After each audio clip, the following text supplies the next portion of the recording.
1918 में हिंदी के मशहूर कवि सूर्यकांत त्रिपाठी निराला 22 साल के रहे होंगे। उन्होंने अपनी आत्मकथा कुल्ली भाट में लिखा था, मैं दालमऊ में गंगा के तट पर खड़ा था। जहां तक नजर जाती थी गंगा के पानी में इंसानी लाशें ही लाशें दिखाई देती थी। मेरे ससुराल से खबर आई कि मेरी पत्नी मनोहरा देवी भी चल बसी है। मेरे भाई का सबसे बड़ा बेटा जो कि 15 साल का था और मेरी 1 साल की बेटी ने भी दम तोड़ दिया था। मेरे परिवार के और भी कई लोग हमेशा के लिए जाते रहे थे। लोगों के दाह संस्कार के लिए लकड़ियां कम पड़ गई थी। पलक झपकते ही मेरा परिवार मेरी आंखों के सामने से गायब हो गया था। मुझे अपने चारों तरफ अंधेरा ही अंधेरा दिखाई देता था। अखबारों से पता चला था कि ये सब एक बड़ी महामारी के शिकार हुए थे। निराला का परिवार ही नहीं, भारत को आजादी दिलाने वाले महात्मा गांधी भी लाखों लोगों की तरह इस जानलेवा बीमारी स्पेनिश फ्लू के शिकार हो गए थे। गांधी की पुत्रवधू गुलाब और पोते शांति की मौत भी इस बीमारी से हुई थी। अगर गांधी इस बीमारी से न ठीक हुए होते तो शायद भारत की आजादी की लड़ाई का इतिहास दूसरे ही ढंग से लिखा जाता। इस महामारी ने करीब 1,80,00,000 भारतीय लोगों की जान ले ली थी। कहा यह भी जाता है कि मशहूर उपन्यासकार प्रेमचंद भी इस बीमारी से संक्रमित हुए थे। इतिहास के पन्नों में इसकी इतनी चर्चा नहीं होती, लेकिन इस महामारी के कारण ही ब्रिटिश सरकार के खिलाफ लोगों का रोष आसमान छूता चला गया था। इस बीमारी की शुरुआत 29 मई 1918 को हुई थी, जब पहले विश्व युद्ध के मोर्चे से लौट रहे भारतीय सैनिकों का जहाज बंबई बंदरगाह पर आकर लगा था और करीब 48 घंटों तक वहां लंगर डाले खड़ा था। मेडिकल इतिहासकार और राइडिंग द टाइगर पुस्तक के लेखक अमित कपूर लिखते हैं, 10 जून 1918 को पुलिस के 7 सिपाहियों को जो कि बंदरगाह पर तैनात थे, नज़ले और जुकाम की शिकायत पर अस्पताल में दाखिल कराया गया था। ये भारत में संक्रामक बीमारी स्पेनिश फ्लू का पहला मामला था। तब तक ये बीमारी पूरी दुनिया में फैल चुकी थी। एक अनुमान है कि इस बीमारी से पूरी दुनिया में 10 से 20 करोड़ लोगों की मौत हुई थी। जॉन बेरी अपनी किताब the great influenza, the epic story of the deadliest pandemic in history में लिखते हैं, 10.5 करोड़ की आबादी वाले अमेरिका में इस बीमारी से करीब 6,75,000 लोग मारे गए थे। 1918 में इस बीमारी से पूरी दुनिया में इतने लोग मर चुके थे जितने पहले किसी बीमारी से नहीं मरे थे। 13वीं सदी में फैली ब्यूबोनिक प्लेग में यूरोप की 25% आबादी जरूर खत्म हो गई थी, लेकिन तब भी 1918 में फैले स्पेनिश फ्लू से मरने वालों की संख्या उससे भी अधिक थी।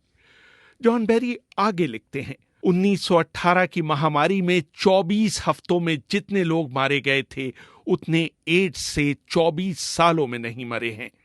इस बीमारी का सबसे अधिक असर पीड़ित के फेफड़ों पर पड़ता था। उसको असहनीय खांसी हो जाती थी और उसकी नाक और कभी कभी कान और मुंह से खून बहने लगता था। पूरे शरीर में इतना दर्द होता था कि लगता था कि सारी हड्डियां टूट जाएंगी। मरीज की खाल का रंग पहले नीला, फिर बैंगनी और अंत में काला हो जाता था। अमेरिका में फिलाडेल्फिया में आलम यह था कि पादरी घोड़े पर सवार होकर घर घर जाते थे और लोगों से कहते थे कि अपने घर के दरवाजे खोलकर अंदर रखे शवों को उनके हवाले कर दें। वो उस अंदाज में आवाजें लगाते थे जैसे आजकल कबाड़ी वाले घर घर जाकर पुकारते हैं। शुरू में जब ये बीमारी फैली तो दुनिया भर की सरकारों ने इसे इसलिए छिपाया कि इससे मोर्चे पर लड़ने वाले सैनिकों का मनोबल गिर जाएगा। सबसे पहले स्पेन ने इस बीमारी के अस्तित्व को स्वीकार किया, इसलिए इसे स्पेनिश फ्लू का नाम दिया गया। बंबई में तो ये बीमारी फैली ही भारतीय रेल इसे भारत के दूसरे हिस्सों में ले गई। 1920 समाप्त होते होते पूरी दुनिया में इस बीमारी से 5 से 10 करोड़ लोग मर चुके थे। दोनों विश्व युद्धों में कुल मिलाकर हुई मौतों से भी ज्यादा। भारत में सबसे अधिक करीब 1,80,00,000 लोग, यानी कि उस समय की जनसंख्या का 6%। कश्मीर की ऊंचाइयों से लेकर बंगाल के गांवों तक कोई भी इस बीमारी से अछूते नहीं रहे थे। जॉन बेरी ने अपनी किताब the great influenza, the story of the deadliest pandemic in history में भारत में इस बीमारी के फैलाव का ब्यौरा देते हुए लिखा है। भारत में लोग ट्रेनों में भले अच्छे सवार हुए, जब तक वो अपने गंतव्य तक पहुंचते वो या तो मर चुके थे या मरने की कगार पर थे। बंबई में एक दिन 6 अक्टूबर 1918 को 768 लोगों की मौत हुई थी। दिल्ली के एक अस्पताल में इन्फ्लुएंजा के 13,190 मरीज भर्ती किए गए थे, जिनमें से 7,044 की मौत हो गई थी। ब्रिटेन में जहां इस बीमारी से मृत्यु दर 4.4 प्रति हजार थी, भारत में ये दर 20.6 प्रति हजार थी। भारत में हालात इसलिए और भी खराब हुए क्योंकि उसी समय भारत में इतिहास का सबसे भयानक सूखा पड़ा था। भूख से शरीर की आरोग्य क्षमता कम हो जाती है, इसलिए ये फ्लू भारतवासियों के लिए और घातक साबित हो रहा था।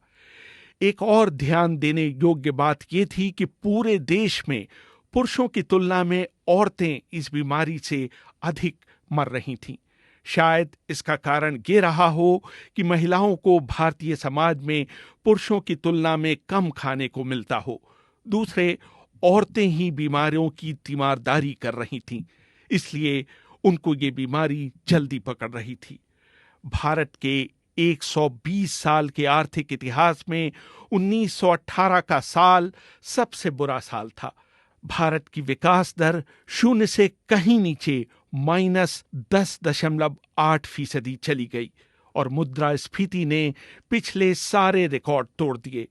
इस बीमारी ने भारतीय अर्थव्यवस्था को बंगाल के सूखे और विश्व युद्ध से भी कहीं अधिक प्रभावित किया। भारत की जनगणना के इतिहास में सिर्फ एक बार 1911 से 1921 में हुआ है कि देश की जनसंख्या पिछले 10 वर्षों की तुलना में कम हुई हो। ये कहना शायद गलत नहीं होगा कि इसमें सबसे बड़ी भूमिका स्पेनिश फ्लू की थी।